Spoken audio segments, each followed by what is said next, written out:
If you thought your art would remain valuable because you make it physically and it's not digital, think again.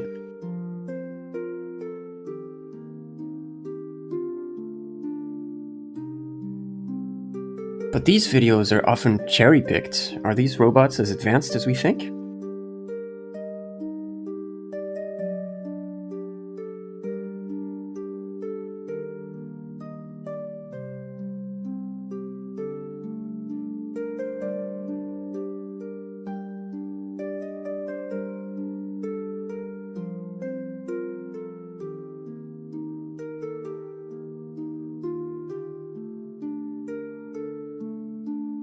So maybe it's not as bad as it seems. Maybe there won't be any robot artists anytime soon.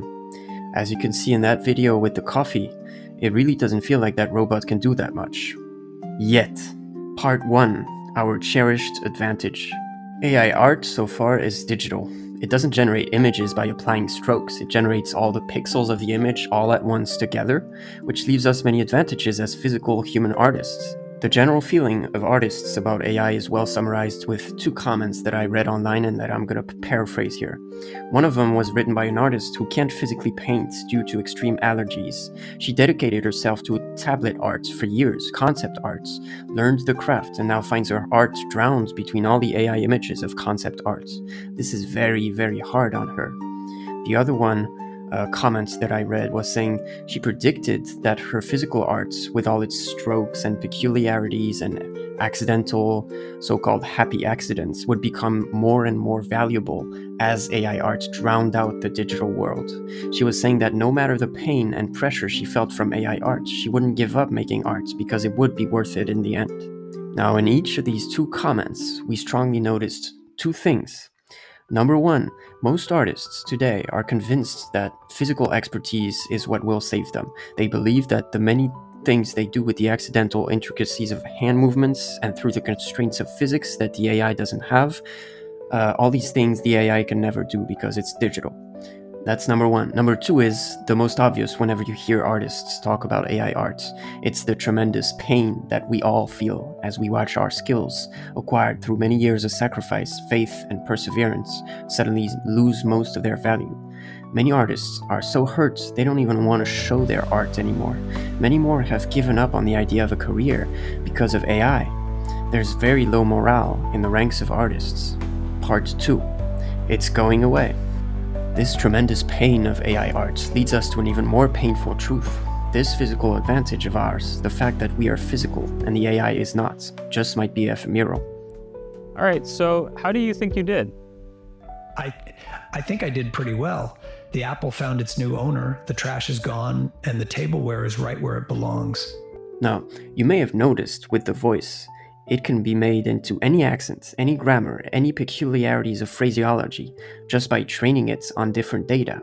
This will be the exact same thing for the art style that future eventual robot artist will mimic. Just check out this sentence from their websites, it's very telling. We envision a future where humanoid robots are the universal interface to the physical world.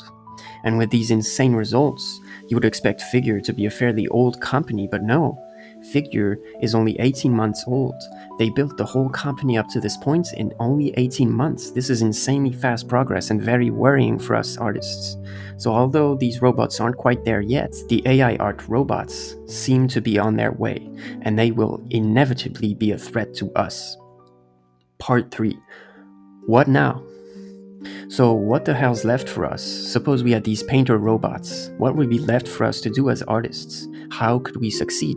One thing we may still retain over the AI art robots, even if they had flawless technical proficiency, is story. Art is made to be consumed by humans, no one else, and humans empathize with humans. Many art pieces that have no value in themselves are elevated to the rank of masterpiece by the story that goes behind them. Ultimately, all art made by robots will have the exact same story behind it, and that's frankly boring.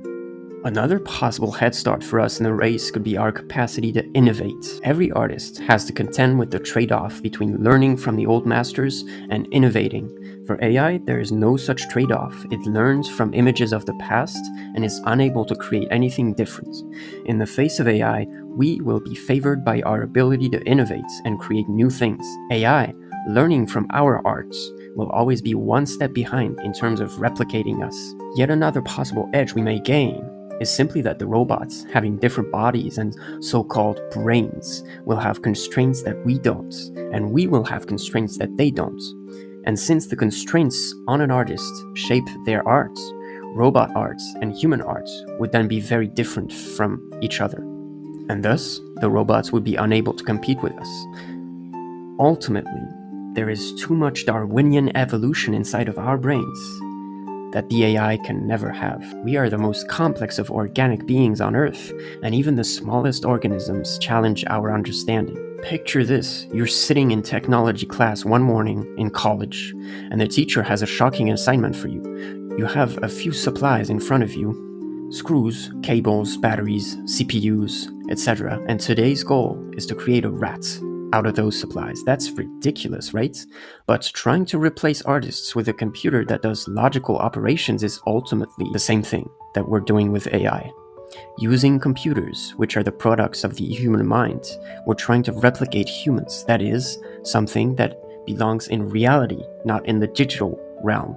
But the human mind is limited, and reality is not. If you try to create the latter out of the first, you are stopped at the border. We try to cross that border to do away with our limitations by creating models so big that even we don't understand them with our minds. Yet our attempts remain limited and hardly convincing. Part 4.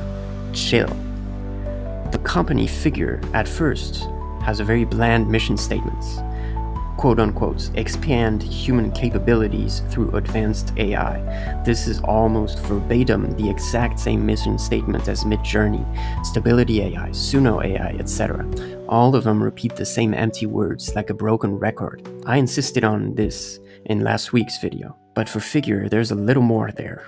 They want to eliminate the need for unsafe and undesirable jobs, ultimately allowing us to live happier, more purposeful life.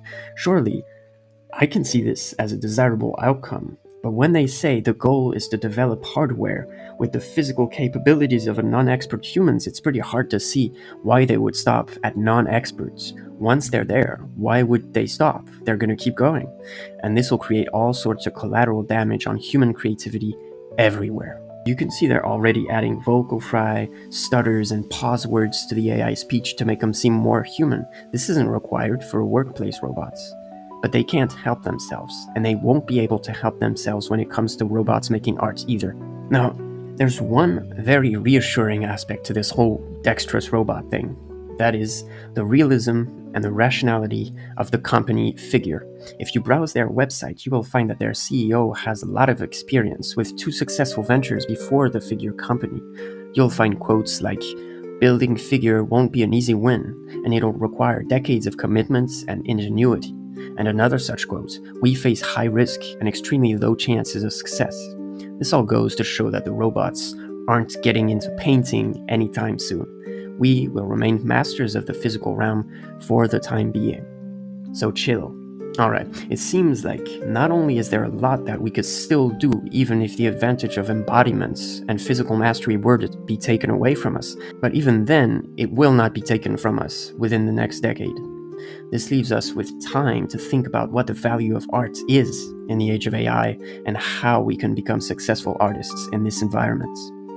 But this will take hard work, getting to know in detail exactly how to practice our art and what art to make in order not to end up doing things that the AI will do better and faster than us.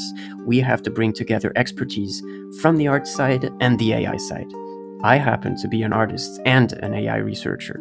On this channel, I am dedicated to finding a way through the AI wave to the other side, where I believe there will be many new and exciting kinds of human arts that are squeezed out of us by the pressure applied by AI.